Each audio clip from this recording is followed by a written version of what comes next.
এদিকে যদি বাস ছুটে স্যার, তা হইলে অন্তত পক্ষ রাত্রে ছুটলে হাজার হাজার লোক মারা যেত।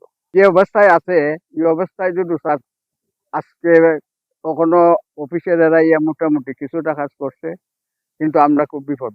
তিনটা ইউনিয়ন, একটা ইউনিয়ন তেগরিয়া, একটা ইউনিয়ন গুভাইয়া, আর গুভাইয়ার একটা অংশ, আর ফইল ইউনিয়ন। এই এই হলো আমরা এটা ছুটলে পরে হাজার হাজার কোটি কোটি টাকার ক্ষতিগ্রস্ত। এটা ছুটলে এদিকে একটা নদী হয়ে যাইতো, একটা নদী চার হইতো।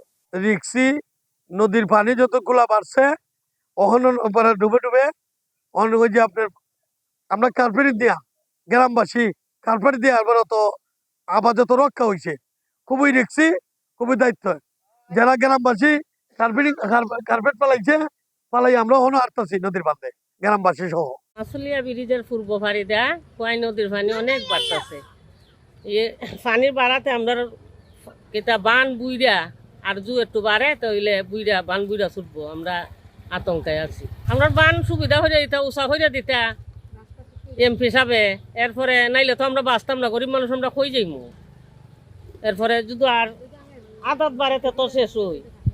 এরপরে বান্ধের অবস্থা খুবই খারাপ, গাতাগুতি আছে, বান্ধের মাঝে মাটি নাই। নগদ নিয়ে এলো হার নামানা হার অফার। সর্বনিম্ন 10,000 টাকা রেমিটেন্স নগদে পাঠালে থাকছে স্বর্ণের হার জেতার সুযোগ।